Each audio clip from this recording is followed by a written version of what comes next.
Hello. Hello. Paritosh, screen दिसते, आवाज येतो? हॅलो सर, दिसतंय सर. ओके, चालेल. चला, तुम्हाला याच्याबद्दल काय माहित आहे? पॉलिनॉमियल किंवा त्याला बहुपदी म्हणतात. काय माहित आहे? कोणाला काय माहित आहे का? सर्व. Hello. Sir, monomial, binomial, trinomial. Polynomial म्हणजे नक्की काय? सर, ज्याच्यात 3 पेक्षा जास्त टर्म्स असतात ती इक्वेशन ना. पॉलिनॉमियल म्हणतात. परितोष, हो. परितोष, बहुपदी म्हणजे काय किंवा पॉलिनॉमियल म्हणजे काय? हॅलो. सर, येतोय आवाज. आवाज येत नाही? येतोय सर, क्लिअर ओके. येतोय. याला तुम्ही पॉलिनॉमियल म्हणणार का? नाही सर. कशाला? ह्याच्यात एकच टर्म आहे. एकच पद आहे, मग याला म्हणूया का आपण? याला म्हणूया. नाही सर, कारण ह्याच्यात ना सेम आहेत, एक्स आणि एक्सच आहे. एक्सच आहे. ओके. एक्स आणि वाय. कोण सांगू शकेल पॉलिनॉमियल्स म्हणजे काय किंवा बहुपदी म्हणजे काय? सर, या दोघांना म्हणणार पॉलिनॉमियल. या दोघांना पॉलिनॉमियल म्हणतात. ओके, कशाला? ऍक्च्युली पॉलिनॉमियल्स म्हणजे काय हेच जर समजलं नाही तर पुढे जाऊन काय फायदा नाही ना. हे तुमचं 9वी मध्ये पण झालंय आणि मी पण घेतलंय. म्हणजे जे NTSC ला आहे ना त्यांचं झालेलं आहे बघा, चॅप्टर झालेलं आहे. काय सांगा?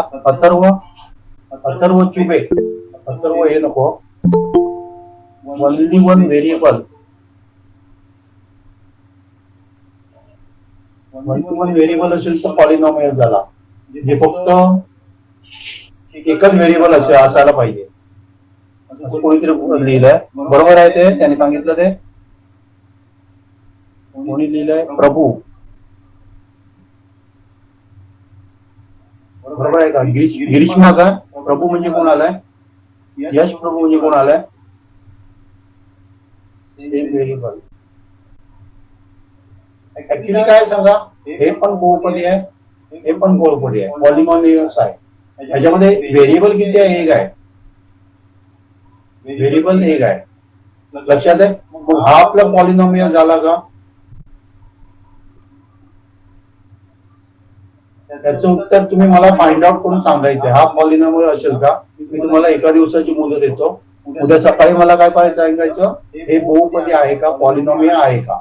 सध्या आपण हे बघणार आहोत, एकच चल म्हणजे एकच व्हेरिएबल असतं त्याच्याबद्दल बघणार आहोत. पण उद्या तुम्ही मला सांगणार हे आपलं पॉलिनॉमियल आहे का. ओके. तर जनरली याला आपण जे रेस टू असतो किंवा कोटी म्हणतो किंवा त्याला डिग्री म्हणतो. लक्षात आहे? इथे काय सांगा, एक्स रेस टू काही नाही म्हणजे 1 आहे. लक्षात आहे? एक्स रेस टू काही नाही म्हणजे काय सांगा, 1 आहे. एक्सचा पहिला घात. मग अशा प्रकारची जी पॉलिनॉमियल्स असतात त्याला आपण काय म्हणतो सांगा, लिनियर पॉलिनॉमियल किंवा रेषीय पॉलिनॉमियल म्हणतो, रेषीय बहुपदी म्हणतो. क्लिअर सगळ्यांना? सगळ्यांना क्लिअर? हो सर. अथर्व बोर्डवेकर. अथर्व गेला. Atharva Bordvekar clear? Okay. Next बघा, हे पण काय सांगा पॉलिनॉमियल आहे, पण याला लिनियर पॉलिनॉमियल म्हणणार नाही. काय म्हणणार आपण? काय म्हणणार याची बघा डिग्री किंवा कोटी किती आहे सांगा, 2 आहे. जेव्हा 2 असतात तेव्हा आपण काय म्हणतो त्याला सांगा, क्वाड्रॅटिक म्हणतो किंवा त्याला काय म्हणतो सांगा, वर्ग बहुपदी म्हणतो. वर्ग म्हणजे 2. लक्षात आहे? तुम्हाला यंदा क्वाड्रॅटिक पर्यंत बघायचं आहे. पुढे जर तुम्ही मॅथ्स वगैरे घेतला तर तुम्हाला पुढचं पण येणार 11वी 12वी मध्ये. लक्षात आहे?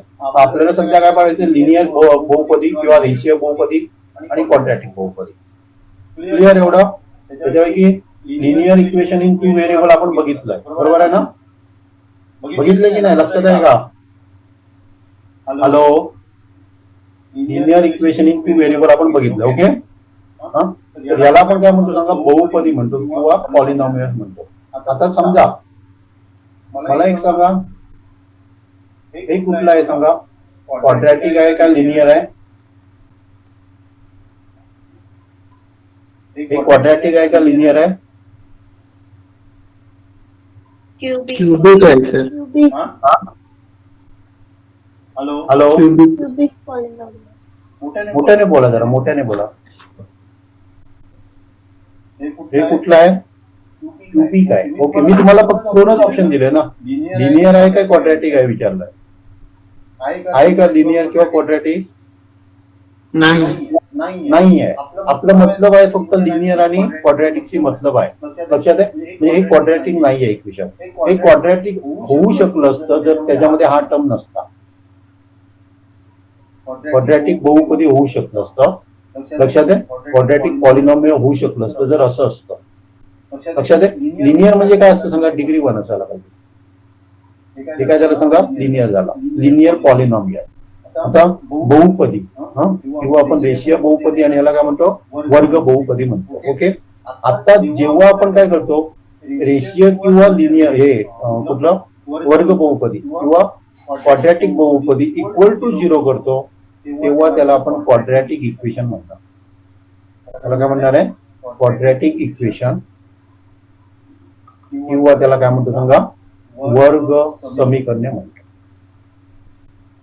क्लिअर सगळ्यांना? आता याचं जर आपल्याला इक्वल टू केलं तर त्याला आपण काय म्हणणार आहे सांगा, रेषीय समीकरण म्हणणार आहे, लिनियर इक्वेशन म्हणणार आहे.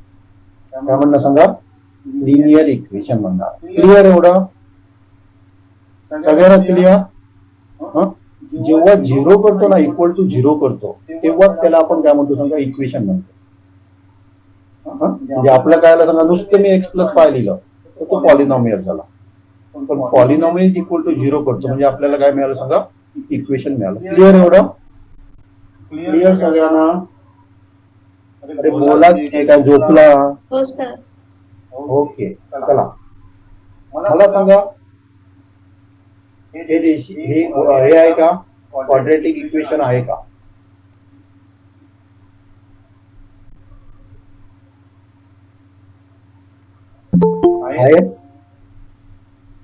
आहे का क्वाड्रॅटिक इक्वेशन? नाही सर. नाही सर. ओके, तर जनरली बघा, आणि एक लक्षात घ्या, क्वाड्रॅटिक इक्वेशन मध्ये आणि कंडिशन काय बघा. तर समजा हे मी असं इक्वेशन दिलं, तर याचा कोइफिशियंट किंवा त्याला सहगुणक म्हणतो 0 असता कामा नये. हा 0 असता तर याची व्हॅल्यू 0 झाली, म्हणजे ते काय झालं समजा, लिनियर इक्वेशन झालं. याची व्हॅल्यू काय असता कामा नये, 0 असता कोइफिशियंट किंवा त्याला सहगुणक म्हणतो, त्याची व्हॅल्यू ते असतं. म्हणजे हे जे आपलं पद आहे, लक्षात आहे, किंवा व्हेरिएबल आहे, त्याची जो कोइफिशियंट आहे x² चा वर्गाचा कोइफिशियंट आहे, तो 0 असता कामा नये. आणि ते 0 असेल तर ते आपलं काय झालं सांगा, रेषीय समीकरण झालं किंवा त्याला काय म्हणतो, लिनियर इक्वेशन म्हणतो. एवढं क्लिअर समजलं? समजलं? आवाज येऊ दे सर. हो सर. याच्यामध्ये या टर्मला मी कॉन्स्टंट म्हणतो. कॉन्स्टंट म्हणजे मराठीमध्ये काय सांगा मला पटकन. कॉन्स्टंट म्हणजे जे बदलत नाही त्याला काय म्हणतो, कॉन्स्टंट म्हणतो. काय म्हणतो? पुस्तक उघडा आणि बघा, सांगा मला टर्म काय तो, मराठी आहे त्याने. सातार्डेकर. कॉन्स्टंट म्हणजे काय म्हणतात, विदाउट व्हेरिएबल्स असतात ते. मग त्याला काय मराठीत काय म्हणतात बघ, पुस्तकामध्ये बघा जरा. मराठी पेज नंबर 31 वर असणार बघा. स्थिरांक. काय म्हणतो, स्थिरांक. ओके, स्थिरांक बरोबर आहे ना शब्द? बघा पुस्तकामध्ये दिलेलं असेल, म्हणजे कॉन्स्टंट असतो, त्याला आपण काय म्हणतो सांगा, कॉन्स्टंट टर्म म्हणतो. त्याच्यावर x⁴ ऍक्च्युली काय नाही, म्हणजे काय सांगा, x⁴ आहे, पण ते लिहित नाही आपण. ओके, तर ह्याला आपण काय म्हणतो, सहगुण किंवा कोइफिशियंट म्हणतो. ह्याला आपण पद म्हणतो किंवा व्हेरिएबल म्हणतो. ह्याला आपण सहगुण, हे पद, हे काय आलं सांगा, कॉन्स्टंट झालं. आता मला सांगा, x² चा सहगुणक किती आहे? किंवा कोइफिशियंट किती आहे? टू 2. हा ह्याचा 2 आहे. नंतर x चा सहगुणक किती आहे? 1 1 नाही आहे, 5 5 आहे. आणि कॉन्स्टंट टर्म किती आहे कुठला सांगा? 5 5. क्लिअर समजलं? हे पण तुम्हाला माहित असायला पाहिजे. लक्षात आहे? क्लिअर समजलं? आता मला सांगा, मी एखादं इक्वेशन इथे लिहिलं.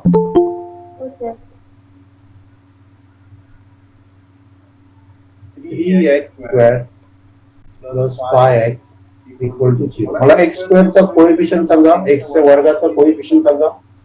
सहगुणक किती आहे? 3 आहे. नंतर एक्स चा सहगुणक सांगा. 5 5. आणि कॉन्स्टंट टर्म किती आहे? 0. काय नाही म्हणजे इथे काय सांगा? 0 आहे. त्यामुळे कॉन्स्टंट टर्म आपण काय म्हणणार आहे? सांगा 0 आहे म्हणणार. क्लिअर? सहगुणक किंवा कोइफिशियंट हे तुम्हाला समजलं का? कॉन्स्टंट म्हणजे काय ते समजलं का? हो सर. ओके. तर जनरली क्वाड्रॅटिक इक्वेशन किंवा त्याला आपण काय म्हणतो सांगा? वर्ग समीकरणे या फॉर्म मध्ये लिहिली जातात. ax square plus bx plus c equal to 0. मी तुम्हाला सांगितलं c हा काय असतो सांगा? कॉन्स्टंट असतो. b हा काय असतो सांगा? सहगुणक, x चा सहगुणक असतो, कोइफिशियंट असतो. आणि a हा काय असतो सांगा? एक्स स्क्वेअरचा सहगुणक असतो किंवा कोइफिशियंट असतो. परंतु हे पण सांगितलं, हा टर्म 0 असता का मागे. आणि सगळे रिअल नंबर असायला पाहिजे, वास्तव्य संख्या असायला पाहिजे. रिअल मध्ये काय येतं सांगा? रॅशनल नंबर पण येतात आणि इरॅशनल नंबर पण येतात. लक्षात आहे? ओके. हे काय असायला पाहिजे? रिअल नंबर असायला पाहिजे आणि हे 0 असताना. लक्षात आहे? ह्याला आपण काय म्हणतो? जनरल फॉर्म किंवा स्टँडर्ड फॉर्म म्हणतो आपण त्याला. ओके. इथे मी पुढे लिहिलंय, आपण बहुतेक लिहिलंय मी standard form of quadratic equation. आज आपण काय बघतोय? तर क्वाड्रॅटिक इक्वेशन बघतो आणि परफेक्ट करायचंय आपल्याला. लक्षात आहे? एकदम एकदम एकदम सिंपल आहे. ओके. तर मला सांगा, समजा मी तुम्हाला एखादं इक्वेशन दिलं असं,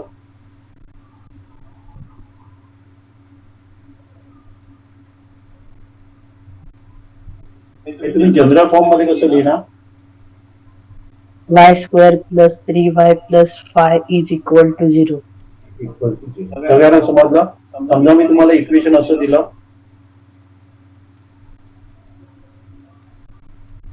जनरल फॉर्म मध्ये कसं लिहिणार? सॉरी इक्वल टू 0 नाही लिहिणार मी. हे जनरल फॉर्म मध्ये कसं लिहिणार? स्टँडर्ड फॉर्म मध्ये किंवा x सामान्य. square minus 2x plus t is equal to 0. Equal to 0. Clear? किंवा समजा तुम्हाला असं दिलं एखादं, समजा एक्स स्क्वेअर मायनस 18 दिलं इक्वल टू 0. जनरल फॉर्म मध्ये कसं लिहिणार? जनरल फॉर्म मध्ये आहे ना ते. ते आपण असं लिहू शकतो ना general form. square 12 minus 0x minus 8 is equal 0. Minus 18 equal to 0.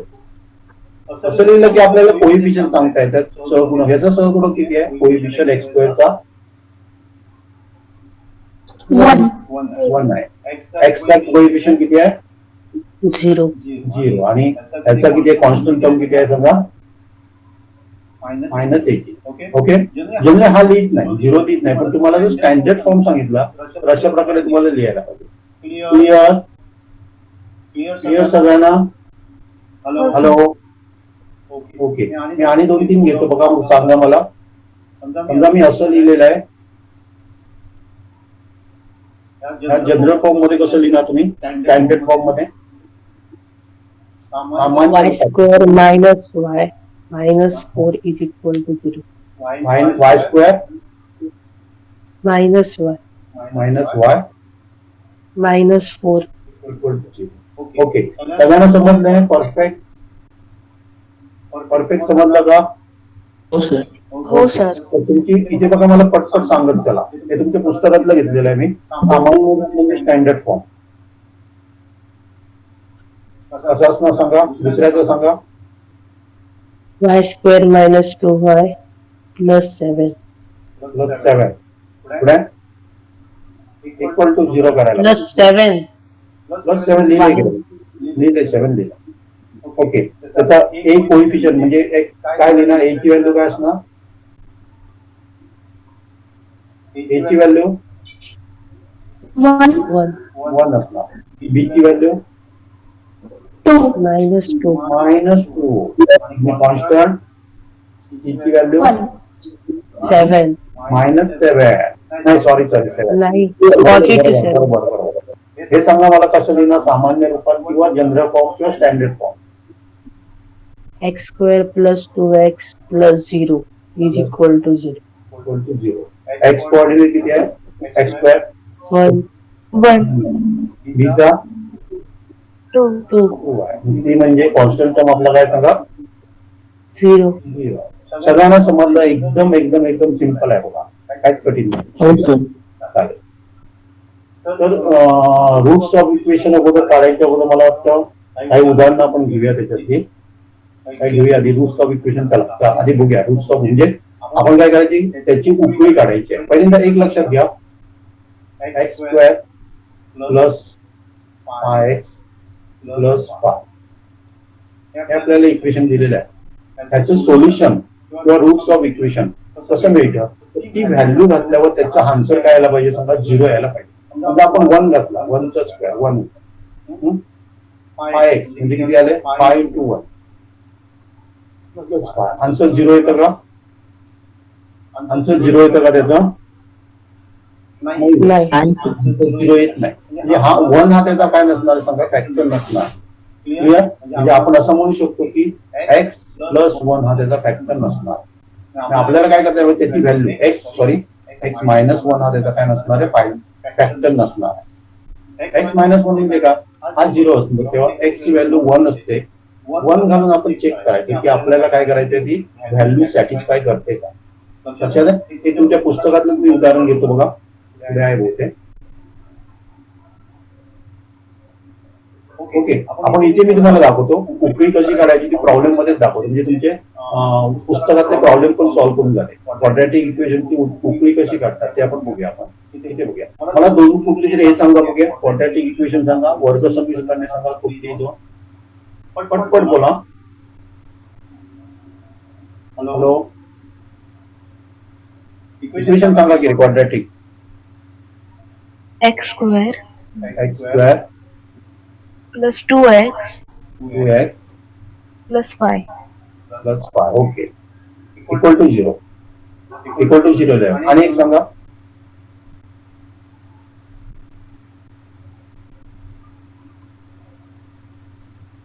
पटकन सांगा.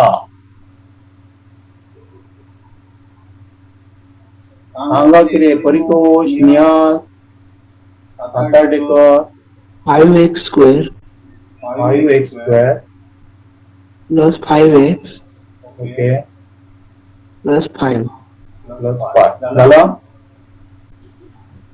झालं का इक्वेशन? is equal to 0. 0. त्याला काय म्हणते मला इक्वेशन म्हणतात, नाही तर तो पॉलिनॉमियलचा. ओके, आणि एक सांगा बघूया पटकन.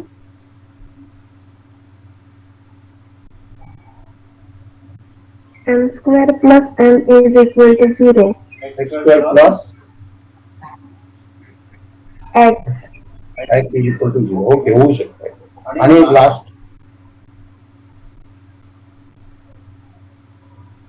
कितीतरी सांगू शकता. एवढा वेळ कशाला घेता मला समजत नाहीये. 2m². 2x² पुढे + 4x 4x + 8 8 is equal to 0. Equal to 0. Okay, तर तुम्हाला म्हणजे त्याचं काय असायला पाहिजे? कोटी किंवा त्याला आपण काय म्हणतो डिग्री काय असायला पाहिजे? 2 असायला पाहिजे. तर त्याला आपण काय म्हणतो समजा क्वाड्रॅटिक इक्वेशन म्हणतो. आता पुढची बघा तुमची याच्यामध्ये दिलेलं आहे. पहिलं क्वाड्रॅटिक इक्वेशन आहे का? जिथे दिले ते आहे. ओके, आणि हे दुसरं आहे का? हो. मला त्याचा स्टँडर्ड फॉर्म सांगा बघूया. त्याने विचारलं नाही तरी पण आपण बघूया. स्टँडर्ड फॉर्म सांगा. y² - 5y + 10. -5y बरोबर सॉरी माझं चुकलं. -5y ओके, पुढे + 10 + 10 इक्वल टू 0. हे आहे का बघा? y + 1/y is equal to बहुतेक 2 दिलाय. नाही सर. नाही आहे. मी म्हणतो आहे. बघूया आपण. मी काय करतो सिम्प्लिफाय करतो दोघांचा डिनॉमिनेटर किंवा छेद काय करतो मी वाय करतो काय झालं बघा याला मी वाय ने गुणलं तर वाय स्क्वेअर झालं प्लस याला वाय ने गुणलं तर 1 राहिलं तर खाली आपल्याला वाय मिळालं ओके आता मी काय करतो सांगा तिरकस गुणाकार करतो मला काय मिळालं y square plus 1 is equal to 2 y जर या बाजूला घेतलं तर काय होते सांगा आता सांगा हे इक्वेशन क्वाड्रॅटिक आहे का आहे सर आहे म्हणजे नुसतं आपण हे सांगू शकत नाही सांगू शकतो का वाय स्क्वेअर आहे का तिथे सॉरी सर या पुस्तकामध्ये स्क्वेअर आहे पण मी घेतला तेव्हा सुद्धा आपण ते पण घेऊया कारण कॉपी करताना काय झालं सांगा स्क्वेअर गेलेला मी कन्सिडर केलाय वाय प्लस 1/y हे आहे पण तुमच्या पुस्तकामध्ये दिलेलं आहे ते मी इथे घेतो बघा पुस्तकामध्ये काय दिलंय सांगा दुसरं दिलं असं हे आहे का नाही कारण आपण काय करूया बघा याचा छेद सेम करूया मग इथे काय होणार सांगा वाय क्यूब होणार वायला जर वाय ने गुणलं वाय स्क्वेअरला इथे काय होणार सांगा 1 होणार आणि खाली वाय राहणार त्यामुळे काय होणार सांगा इथे म्हणजे काय आलं सांगा Y cube minus 2y plus 1 पण त्याची कोटी किंवा डिग्री किती आहे सांगा 3 आहे त्यामुळे काय नसणार आहे क्वाड्रॅटिक इक्वेशन नसणार हे पुस्तकातलं उदाहरण आहे बघा मी ते चुकून काय केलं स्क्वेअर दिसत नाही तिथे ओके पण ते पण आपण सोडवलंय चला आता नेक्स्ट सांगा बघा करून सोडवा हे करा सॉल्व्ह करा आणि मला सांगा उत्तर आहे सर आहे का नाही म्हणतोय आहे आहे ओके ज्यांना समजलं नाही त्याने आपण बघूया आपण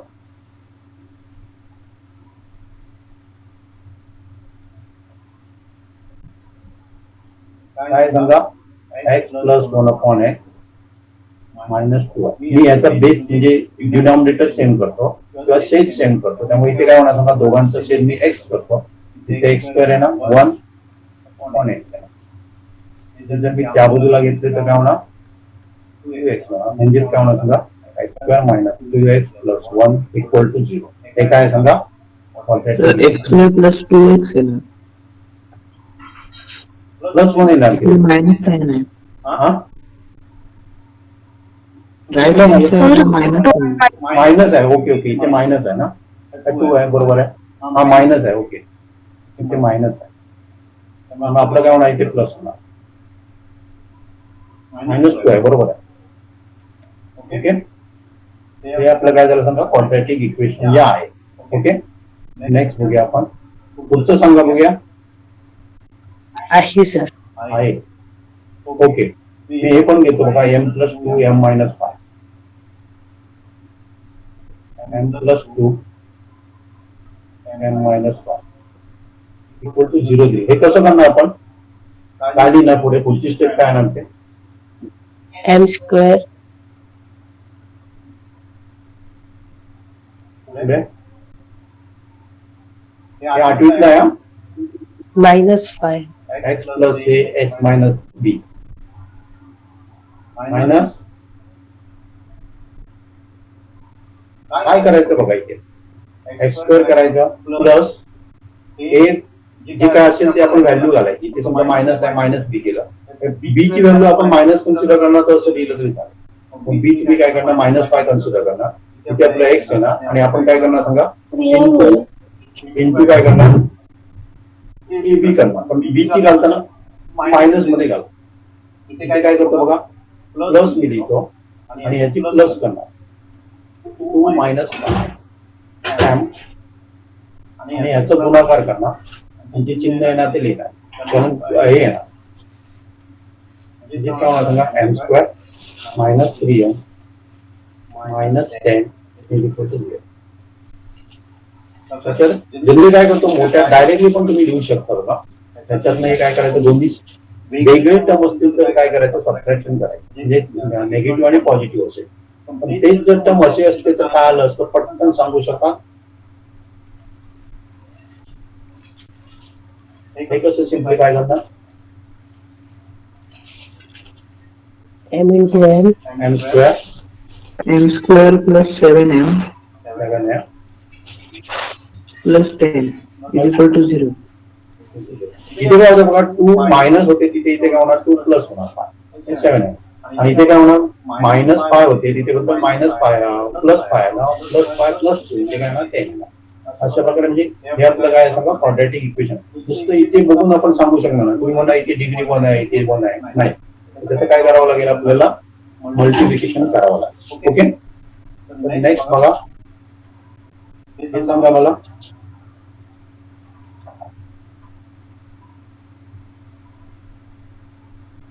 आता दिसतंय. ओके, मी 2 धरले ना, इथे सांगा बघा आहे का quadratic.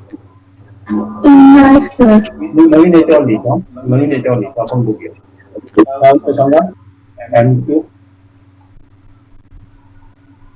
Plus 3m² minus 2 is equal to 3m². m³ आहे. ओके, मी काय करतोय, 3m³ आहे ना एका बाजूला घेतो. काय झालं समजा, m³ वजा 3m³ प्लस 3m² वर्ग. ओके, आता मायनस आणि ह्याचा आन्सर किती आहे ना, 3m. 3m आहे ना, -2m. -2m आहे ना क्यूब. मला सांगा 1 मायनस किती काय येतं, -2. -2 येतो. बाकी सगळे सेम राहणार आहे. याची कोटी किंवा डिग्री बघितलं तर काय सांगा, त्यामुळे काय नसणार आहे. ओके, चला समजलं का, एवढीच होती त्याच्यामध्ये. चला आपण नेक्स्ट घेऊया. पहिलं इक्वेशन मला स्टँडर्ड फॉर्म मध्ये सांगा. पहिलं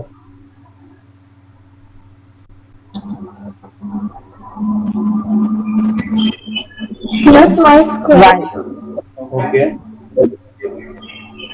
Plus 2y minus 10 is equal to 0. आता हे सांगा बघा, a ची व्हॅल्यू सांगा. a, b आणि c ची व्हॅल्यू सांगा. 1 b ची 2 minus 10. ओके, दुसरं हे झालं पहिलं. दुसरं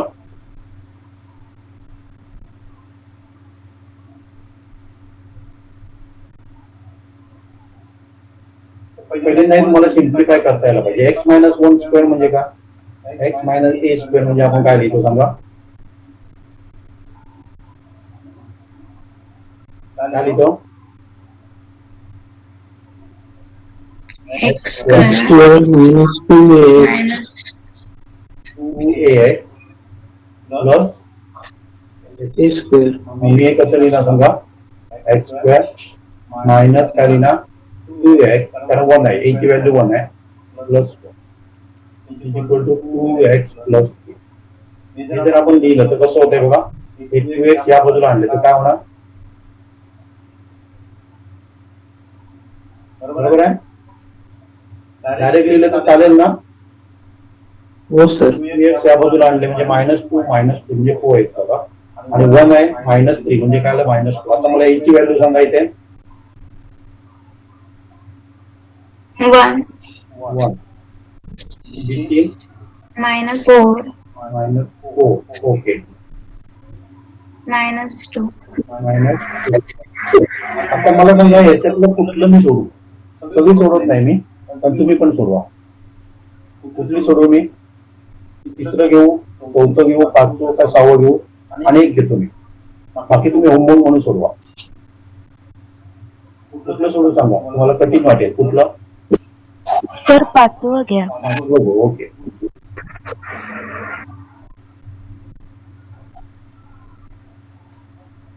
इथे काय करायचं, p ने 3 ला मल्टिप्लाय केलं, 3p झालं. p ने 6p ला मल्टिप्लाय केलं, किती आले सांगा, p स्क्वेअर झालं, आन्सर आलं. स्टँडर्ड फॉर्म मध्ये लिहा, 6p स्क्वेअर पहिल्यांदा लिहा,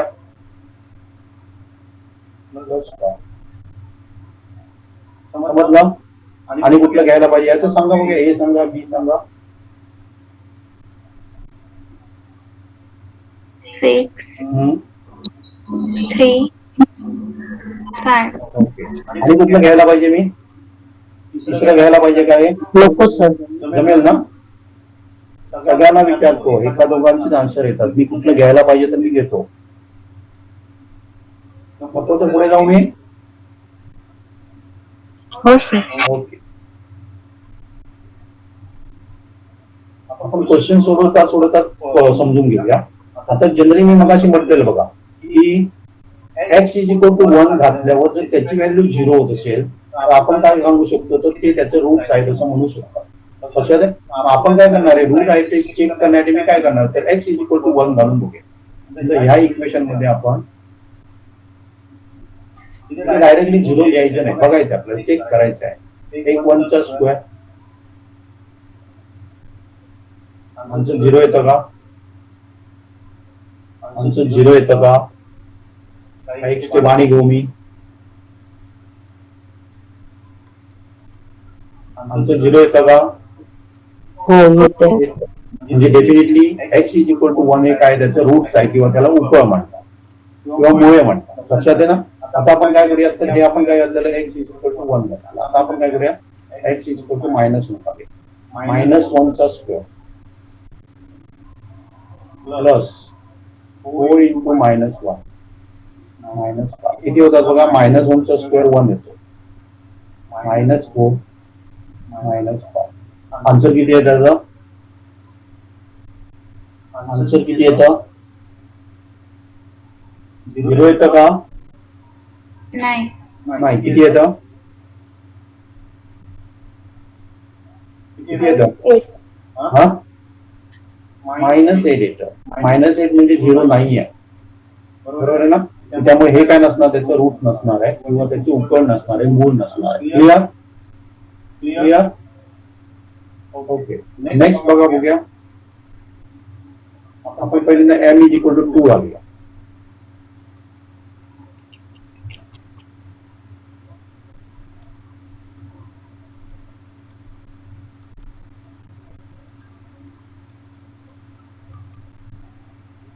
इक्वल टू आपल्याला काढायचं आहे, 0 लिहित नाही मी, हे आपल्याला काढायचं म्हणजे दिलेलं आहे आपल्याला, हे दिलेलं आहे. पण पुढच्या स्टेप मध्ये मी 0 नाही लिहिणार.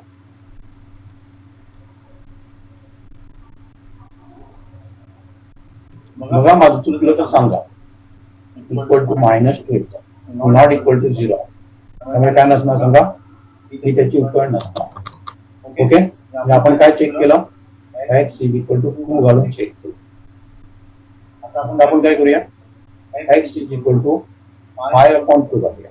5/2 घातलं तर काय होणार, 2 इंटू 5/2 चा स्क्वेअर वर्ग वजा 5 इंटू 5/2. इथे जर आपण बघितलं काय होतं समजा, 5 चा स्क्वेअर काय होतो, 25 होतो. 2 गेले आपले, हे किती होत आहे?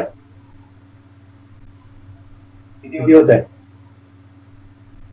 हॅलो, ह्याचा आन्सर किती आहे ना? 2 into 25/4. 25/4 ना. 2 गेलं एक म्हणजे 2 राहणार, इथे 4 येते ना. 2 गेलं, त्याचा स्क्वेअर 25/4 आला. त्याच्याला 2 1 जा 2 2 2 जा 4 म्हणजे 25/2. आणि इथे पण आपल्याला 22/2 म्हणजे इक्वल टू काय मिळतं आपल्याला, 0. म्हणजे डेफिनेटली हे काय द्यायचं सांगा, उपळ आहे किंवा मूळ आहे किंवा त्याला रूट आहे असं म्हणतो. क्लिअर? कसं काढायचं सिम्पल समजलं, की व्हॅल्यू आहे ती तिथे घालायची आणि काय करायची, त्याची व्हॅल्यू काढायची. ओके. चला नेक्स्ट. आता बघा हे वेगळ्या प्रकारचं आहे. त्याच्यामध्ये तुम्हाला काय सांगितलं, तर x इक्वल टू 3 हे त्याचं मूळ आहे म्हणून सांगितलं, रूट आहे म्हणून सांगितलं. तर आपल्याला k ची व्हॅल्यू काढायला सांगितलं. मला सांगा त्याची व्हॅल्यू घातल्यावर, x ची व्हॅल्यू घातल्यावर या समीकरणाची इक्वेशनची राईट हँड साइड किती यायला पाहिजे, किती यायला पाहिजे, 0 यायला पाहिजे. बरोबर आहे ना? जर असेल याचं जर आपण कॅल्क्युलेशन केलं तर त्याचा आन्सर 0 यायला पाहिजे. आपण k काढू शकतो इथे, k इंटू 3 चा वर्ग 10 इंटू 3 प्लस 3 इक्वल टू 0 असायला पाहिजे. उद्या मगाशी आपण काय करतो, 0 आहे की नाही ते चेक करत होतो. पण जर ते रूट असेल ना तर डेफिनेटली इक्वल टू काय असायला पाहिजे, 0 असायला पाहिजे. आन्सर काय होणार बघा इथे हे 9 minus 30 plus 3 is equal to 0. म्हणजे काय आलं सांगा 9a मायनस याचा आन्सर किती आहे ना -27. Minus 27 equal to -27. ओके. त्या बाजूला गेल्यावर 27 होणार ओके इज इक्वल टू 27/9 म्हणजे काय होणार तुम्हाला आन्सर. हे जर तुम्हाला काय सांगितलं रूट आहे म्हणून सांगितलं असेल तर ती व्हॅल्यू घालायची तिथे आणि मग के ची व्हॅल्यू तुम्ही काय करू शकता फाइंड आउट करू शकता. क्लिअर. मला वाटतं सिम्पल आहे बघा एकदम सिम्पल आहे. ओके चला आणि एक बघूया आपण फिल इन द ब्लँक्स करायचे आपल्याला.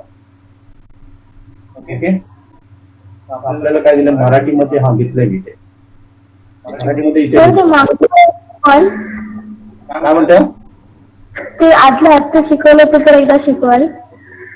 हे परत एकदा शिकवू. हो ओके ओके इथे बघा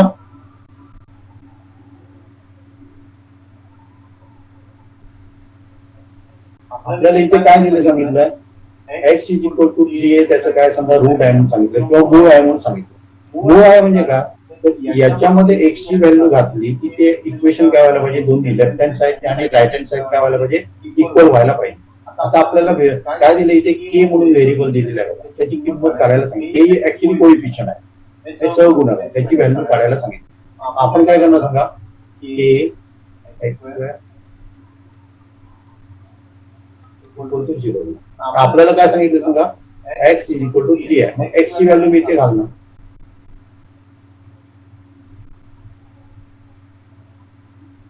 इक्वल टू 0 असायला पाहिजे कारण जर ते मूळ असेल ना राईट हँड साइड 0 असणार आहे. मी काय करतो 3 चा स्क्वेअर म्हणजे काय होतो 9 येतो 9k हे 30 येतं 13 नाही आहे 3 आहे सॉरी इक्वल टू 0 म्हणजे काय आलं समजा 9 आहे 9k मायनस 27 9k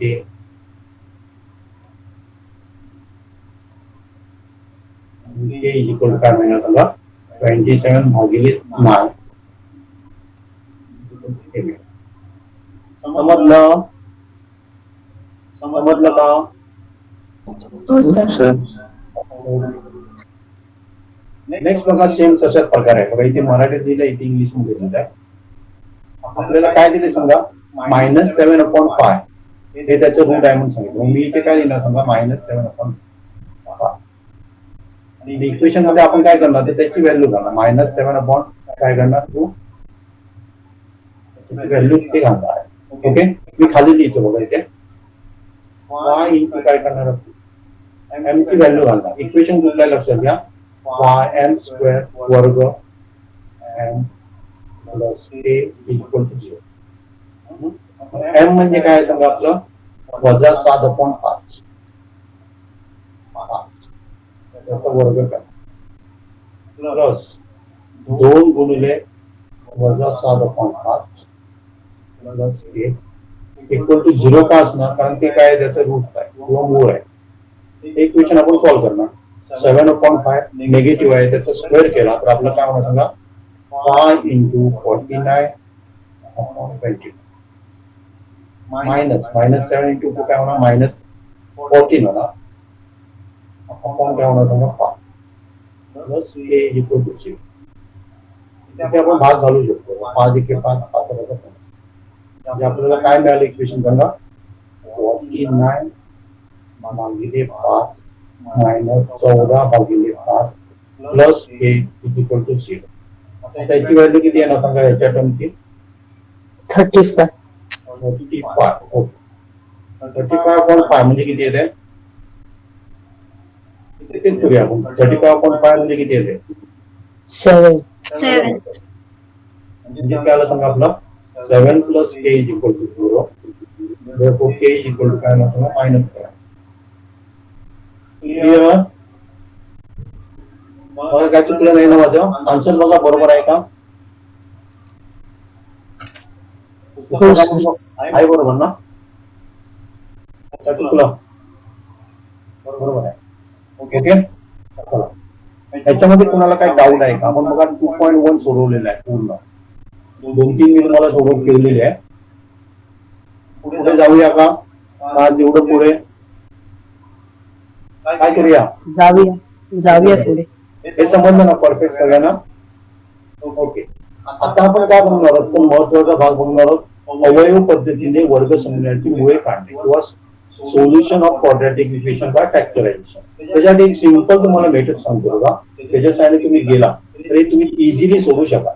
अशा फॅक्टर्स कसे काढायचे, म्हणजे त्याची मुळं रूट्स कशी काढायची ते इथे बघायचं. इथे 54 आहे आणि ते 15 आहे. मला अशी तुम्ही 2 संख्या सांगू शकाल का ज्यांचा गुणाकार केला तर 54 यायला पाहिजे आणि त्यांची बेरीज किंवा वजाबाकी केली तर -15 यायला पाहिजे. अशा 2 संख्या कुठल्या आहेत का? गुणाकार केला -6 आणि -9. किती किती किती किती? -6 आणि -9. नाही. ओके, 54 येतो. ओके. आणि आणि यांची जर आपण बेरीज केली ना -6 केलं तर आपलं किती येतं सांगा? -6. बरोबर आहे ना? ओके. असे 2 फॅक्टर काढले ना तुम्ही डायरेक्टली सांगू शकता x - 6 आणि x - 9 त्याचे फॅक्टर डायरेक्टली काढायचे. ओके. त्याचा आन्सर आहे. पण आपण काय करणार आहे, आपल्याला 10वी मध्ये काय झालं, स्टेप बाय स्टेप जावं लागेल. मग मी हे काय लिहिणार सांगा? x² - 9x मधला टर्म मी काय करतो? बदलतो म्हणजे बदलत नाहीये, त्याची व्हॅल्यू सेम राहते. एवढं समजलं सगळ्यांना? एवढं समजलं का? आवाज येऊ दे ना जरा. हो सर. आता मी काय करणार आहे सांगा, या पहिल्या 2 टर्म मधनं कॉमन काय ते बाहेर टाक. राहिलं काय सांगा? x - 9. त्याच्यामध्ये x कॉमन काढला, आतमध्ये काय राहिला? x - 9 राहिला. ओके. आता ह्याच्यामध्ये आपण काय करूया, मला मधला टर्म आहे ना परत इथे x - 9च पाहिजे. त्याच्यासाठी मी काय करणार, 6 जर बाहेर काढलं समजा, मला -6 बाहेर काढावं लागतं. तर काय मिळणार? -6 × x म्हणजे -6 मिळणार आणि मायनस मायनस प्लस होणार म्हणजे हे मिळणार इक्वल टू 0. म्हणजे आपल्याला 2 जे टर्म मिळणार ते काय असणार सांगा?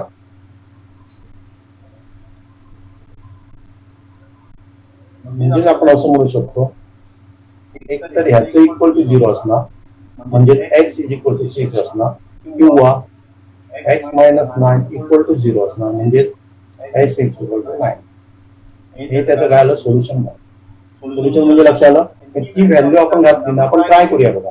6चा स्क्वेअर किती येतो? 36 आहे. 15 संघ किती होता? 90 होता आणि प्लस 50. हे दोन्ही ऍड केलं तर 90 होता, -9 म्हणजे आन्सर काय येतं सांगा? 0. तसं तुम्ही 9 घालून जरी बघितलं ना तर तुमचा आन्सर काय येणार सांगा? बरोबर. क्लिअर? समजलं सगळ्यांना? हो सर. पुढचं बघूया आपण.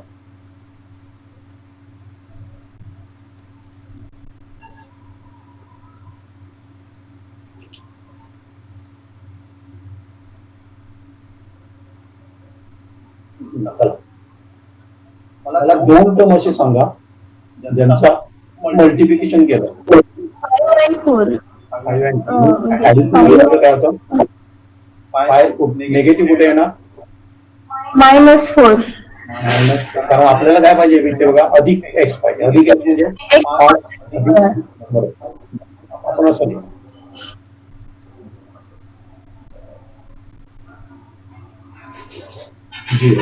ह्याच्यामध्ये कॉमन काढणार मी. ह्याच्यामध्ये मी कॉमन काय काढलं समजा 4 बाहेर काढलं, x राहिला आतमध्ये 5 राहिला. ओके. कोणाला समजलं नाही तर बिनधास्त बोला. म्हणजे काय आलं सांगा? x - 5 इक्वल टू 0 म्हणजे काय आलं? x = 4. आणि दुसरं काय ना सांगा? x - 5 हे त्याचं काय आलं? सोल्युशन. ओके. समजलं? काय एक्सप्लेन करायला पाहिजे परत? समजलं सर. ओके. नेक्स्ट बघूया. आता याच्यामध्ये काय थोडासा वेगळा आहे. याच्यामध्ये काय बघा, इथे जर आपण बघितलं तर x वर्गाचा कोएफिशियंट 1 होता पण इथे किती आहे सांगा 2 आहे. मग हे आपण टाईप 2 बघूया, दुसऱ्या टाईपचा आहे.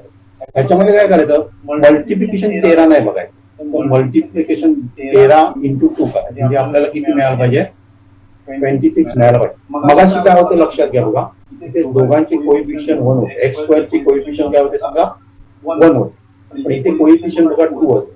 2 असेल तर काय करायचं सांगा, एक आपला जो कॉन्स्टंट टर्म आहे त्याला मल्टिप्लाय करायचा, गुणाकार करायचा.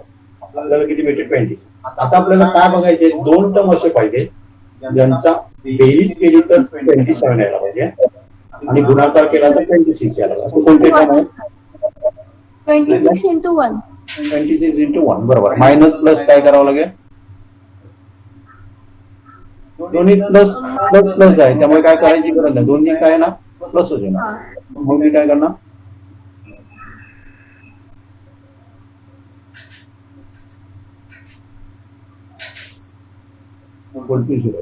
ओके. या दोघांमध्ये मी 2y बाहेर काढू शकतो, म्हणजे काय राहिलं सांगा y प्लस 13 राहिला आणि याच्यामध्ये मी 1 बाहेर काढतो. इथे कायम लक्षात ठेवायचं, हा टर्म आणि हा टर्म जास्त इक्वल असेल तरच आपण ते करू शकतो. दोन्ही काय करायचे, इक्वल आणायचं. म्हणजे आपल्याला काय मिळालं सांगा, 2y plus 1 equal to, sorry आपण एक स्टेप वाढवूया आम्ही, इंटू y प्लस 13. म्हणजे काय आलं सांगा, 2y plus 1 is equal to 0 किंवा y प्लस 13 इक्वल टू 0. म्हणजे आपल्याला 2y इज इक्वल टू -1 किंवा y इज इक्वल टू -1/2 मिळणार आणि y इज इक्वल टू -13 मिळणार. क्लिअर, क्लिअर समजलं का? हा, हो समजलं सर. कुणाला नाही समजली, ओके. जाऊ मी पुढे पुढे जाऊ का? हो सर. हो सर. चला, त्याच्यातलं मी कुठलं सोडू तुम्ही सांगा, त्या सगळे सोडू. मी कशाला सांगतो माहितीये, तुम्ही पण प्रयत्न करा, कुठलं सोडू सांगा. एक किंवा दोन किंवा तिन्ही पाहिजे तर तिन्ही सोडवतो. हा, हे सोडू, शेवटचं सोडू. ओके. हे आपण काय करूया, तर पहिल्यांदा आपल्याला डिनॉमिनेटर त्याचा सेंड करायला पाहिजे. बघा सगळं आलंय पुस्तकामध्ये, बघा चेक करा, काय गेलं नाही ना, आहे ना, असंच आहे ना. डिनॉमिनेटर मी काय करणार, सेंड करणार.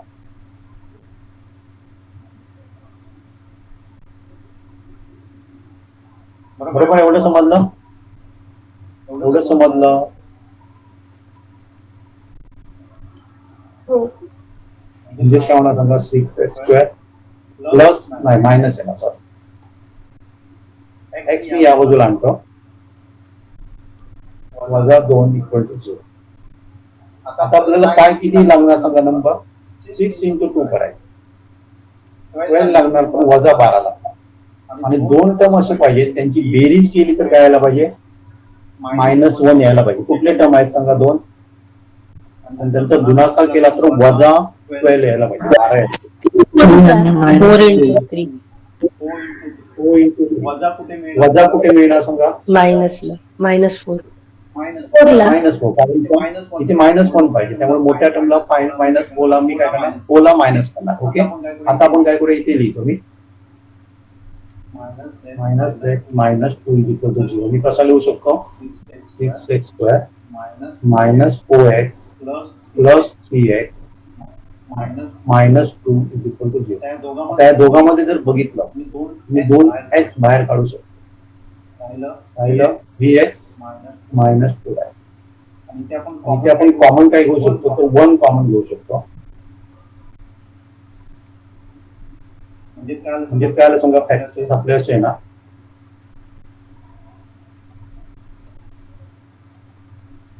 एकदा लक्षात घ्या, हे दोन्ही टर्म सेम असायला पाहिजे. ओके.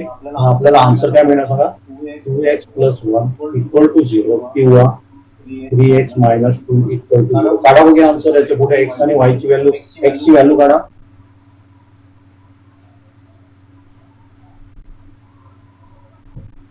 -1/2 बरोबर. 2x इज इक्वल टू -1 होणार आणि x इज इक्वल टू -1/2 आणि दुसरी H is equal to 2/3. 2/3 बरोबर आहे. हे त्याचं सोल्युशन झालं. आणि कुठलं मी सोडवायला पाहिजे बघा याच्यातलं नको सर. जमतील ना? नाही तर मला विचारू करा. ओके नाही तर उद्या विचारा मला. ओके जाऊ मी पुढे जाऊ. अरे कोणाचं माईक चालू आहे. माईक कोणाचं चालू आहे बंद करा. ओके आपल्याला काय करायचे आहे कृती पूर्ण करायची आहे किंवा ऍक्टिव्हिटी दिली ती पूर्ण करायची आहे. हा? तर आपण काय करूया डायरेक्टच लिहूया त्यांचं हे बघण्यापेक्षा आपण काय करूया इथे डायरेक्ट लिहूया. आपल्याला दिलंय ते x² + 7x + 5√2. आता मला सांगा मल्टिप्लिकेशन केलं तर किती यायला पाहिजे आन्सर?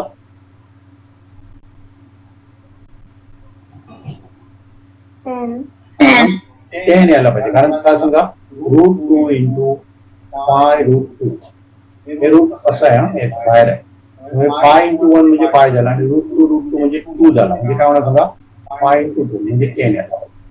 आणि बेरीज किंवा वजाबाकी किती यायला पाहिजे आपल्याला? किती यायला पाहिजे? मधला टर्म किती आहे 7 आहे त्यामुळे 7 यायला पाहिजे. बरोबर आहे ना? आपल्याला गुणाकार केला तर 10 यायला पाहिजे आणि बेरीज केली तर 7 यायला पाहिजे. असे कुठले दोन क्रम आहे? 5 and 2. मी असं लिहिणार ना 5x + 2x पहिल्यांदा 5x घेतो म्हणजे आपल्याला ते कॉमन करायला बरोबर आहे. 2x + 5x + 5√2 घेतो. ओके आता याच्यामध्ये जर तुम्ही बघितलं तर काय कॉमन काढू शकता तुम्ही दोघांमध्ये? या दोघांमध्ये काय कॉमन काढू? तसं घेतलं तरी इझी पडणार. असं घेतलं तरी चाललं असतं बहुतेक इझी पडणार. 5x घेतलं ना तरी बरोबर पडणार आणि तसं काढलं तरी दोन्ही प्रकारे बरोबर पडणार. तुम्ही x काढू शकतो बघा. x काढला तरी ते √2x राहिला आणि ते 5 राहिला. इथे आपण काय काढू शकतो सांगा? दुसऱ्या टर्म मध्ये काय काढू शकतो? √2 काढू शकतो. इथे ना √2x का सांगा? √2 × √2 म्हणजे 2 होतं आणि × x म्हणजे x 2x + 5. दोन्हीकडे आपल्याला बघा दोन सेम टर्म मिळाले. Okay equal to 0. काय होणार सांगा? x + √2 ×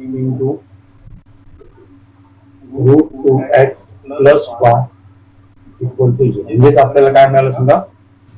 x + √2 इक्वल टू 0 किंवा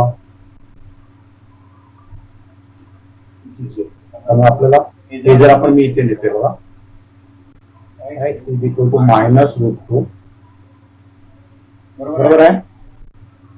बरोबर आहे का? x = -√2 ना आणि दुसरं काय होणार सांगा? मी इथे लिहितो परत पाहिजे तर 5 त्या बाजूला घेऊन जातो मी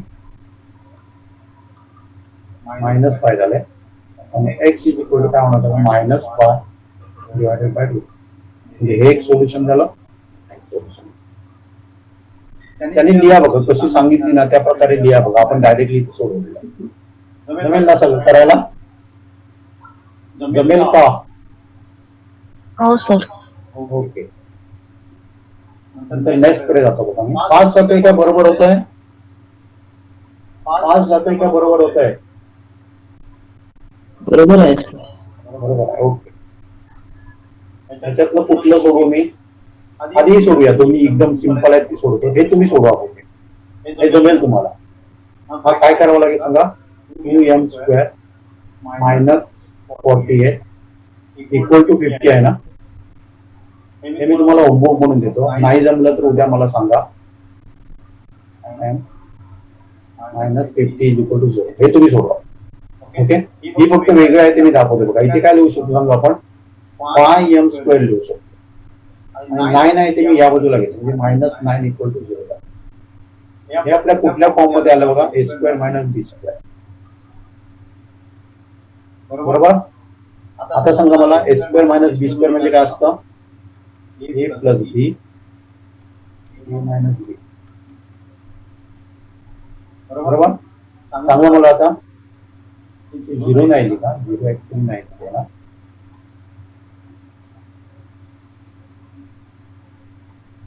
हे आपलं या फॉर्मॅट मध्ये सांगा. इथे आपला ए म्हणजे फाय आहे, फाय एम आहे, आणि बी म्हणजे किती आहे रे? 3. 3 आहे, 9 नाही. हा मी परत पाहिजे तर एक तो वाढवतो. हा आपला ए टर्म झाला, हा बी झाला. आपण लिहिणार कसं बघा? फाय एम प्लस 3 आणि फाय एम वजा 3 इक्वल टू 0. म्हणजे काय होणार बघा? Five m plus 3 equal to 0 किंवा फाय एम वजा 3 इक्वल टू 0. म्हणजे काय होणार? Five M equal to minus 3 किंवा five M equal to plus. म्हणजे M is equal to minus 3 upon 5 किंवा M is equal to 3 upon 5. समजलं? समजलं का? हॅलो. हो. हा, ते तुम्हाला माहित असायला पाहिजे. आयडेंटिटी लक्षात आहे. ए स्क्वेअर मायनस बी स्क्वेअर म्हणजे काय? ए प्लस बी ए मायनस बी. हा, तशाच प्रकारे आणि पुढच्या की तुम्ही सोडवा. मी तुम्हाला हे दाखवतो. हे आपण सोडूया. पहिली गोष्ट लक्षात घ्या, 3 into 2 म्हणजे आपल्याला 6 यायला पाहिजे. मल्टिप्लिकेशन केलं तर 6 यायला पाहिजे, आणि ऍडिशन केलं तर मला -2√6 यायला पाहिजे. असे कुठले दोन टर्म आहेत? कुठले दोन टर्म आहेत? हा, तर समजा मी काय केलं, √6 √6 and √6. -√6 केलं. तुम्हाला काय मिळते सांगा? -2√6 मिळते. आणि यांचा दोघांचा गुणाकार केला, आपल्याला माहित आहे √6 म्हणजे 6 मिळते. दोन्ही मायनस मायनस आहे, म्हणजे काय होणार सांगा? प्लस होणार. हे आपल्याला असं मिळते. दोन्ही आपण असं लिहू शकतो. म्हणजे मी मधला टर्म कसा लिहिणार बघा? -√6x -√6x plus 2 equal to 0. एवढं समजलं सगळ्यांना? समजलं का? हॅलो. समजलं का? ओके. आता याच्यामध्ये कॉमन काढताना तुम्ही थोडं गडबड करू शकता. ऍक्च्युली मी काय करू शकतो सांगा? की 3 आपण आहे ना, तो असा लिहू शकतो, आणि 6 मी कसा लिहू शकतो सांगा? √6 असा लिहू शकतो. पाहिजे तर एक स्टेप आपण वाढवूया. मी काय करतो? √3 into √3 x स्क्वेअर, ओके, वजा √6 मी कसा लिहितो सांगा? √3 into √2 x लिहिणार. पुढचा पण मी तसं लिहितो, √3 into √2x, आणि तो प्लस 2 आहे ना, तो पण मी काय करणार सांगा? √2 into √2.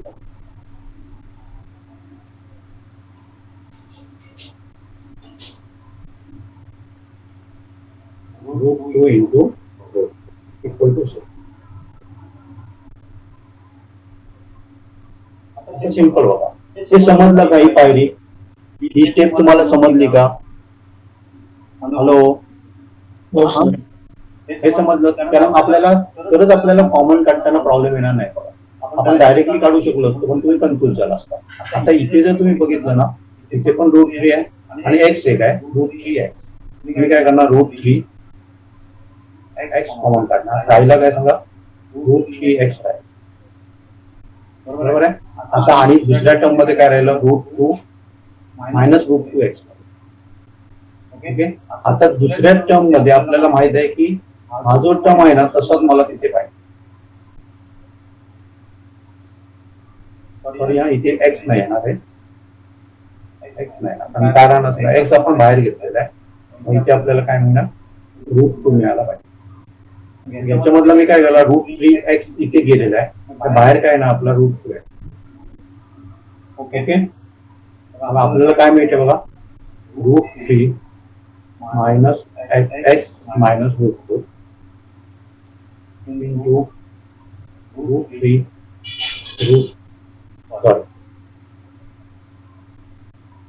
x लिहायला पाहिजे मायनस √2. त्याच्या दोन्ही टर्म बघितले तर सेम आहेत. मग आपण असं पण लिहू शकतो, स्क्वेअर. म्हणजे एकच काढलं तरी चालू शकेल आपण. लक्षात आहे. आता इथे आपण स्क्वेअर केला ना, दोघांचं वर्गमूळ घेतलं तर आपल्याला काय होणार सांगा. √3x minus √4 is equal to 0 येणार. आणि आपल्याला काय मिळणार. √3 equal to plus x is equal to √4. तर x is equal to √2 divided by √3. हे तुम्ही असं पण लिहू शकता. एकच घ्यायचं आणि काय द्यायचं 2/3 लिहिलेलं. थोडंसं वेगळं आहे बघा. तुम्ही असं केलं तर तुमच्या पटकन लक्षात येईल बघा फॅक्टर्स कसे काढायचे. जमेल जमेल का. परत सांगायला पाहिजे काय समजलं. हॅलो. म्हणलं सर. ओके. नेक्स्ट बघा. नेक्स्ट मधले मी सगळी सोडवत नाहीये. तरी तुम्हाला मी सिम्प्लिफाय करून देतो. काय ना सांगायचंय 7 नाही हे सोडूया आपण. वेगळं आहे ते. ते थोडस वेगळं आहे बघा. इथे मी काय करणार सांगा. 7m बाहेर काढणार. m राहिलं आणि आतमध्ये 3 राहिलं. म्हणजे याचा अर्थ काय आला सांगा. 7m equal to 0 therefore m is equal to 0 येणार. किंवा m minus 3 equal to 0 therefore m is equal to 3. समजलं. समजलं का. ओके. आता व्हॅल्यू घालून बघूया. +3 चा स्क्वेअर 3 येतात आणि याचं पण काय येतं 3 येतं. म्हणजे बरोबर. हे तुम्ही सोडवा. मी फक्त तुम्हाला हे करून देतो. इथे काय करणार मी सांगा. √11 चा स्क्वेअर करणार. ओके. म्हणजे परत आपलं काय आलं सांगा. a² minus b². चला मी सोडवतो. a plus b minus b. a म्हणजे m झाला. b म्हणजे √2 झाला. √11 झाला. m plus √11 m minus √11 equal to 0. Therefore, m plus √11 equal to 0. m minus √11 equal to 0. Therefore, m is equal to minus √11. m is equal to plus √11. बरोबर आहे का बघा. Check करा. चुकलं नाही ना कुठे माझा. बरोबर आहे. हॅलो. हो सर. ओके. बहुतेक मी सगळी सोडवली. फक्त तुम्हाला 2 ठेवलीत बघा इथे. एक ठेवलाय. ओके. ते तुम्ही सोडवा. आणि बहुतेक सोडलं आणि 1-2 सोडले. नाही आली तर उद्या विचारा बघा. सगळी ट्राय करा. उद्या आपण नेक्स्ट बघणार आहोत. ओके. म्हणजे आपण आज प्रॅक्टिस सेट 2.1 पण कम्प्लीट केला आणि 2.2 पण केला. उद्या लेक्चर असेल. ओके. थांबूया आपण इथे. अजून कोणाला काय विचारायचं विचारा बघा.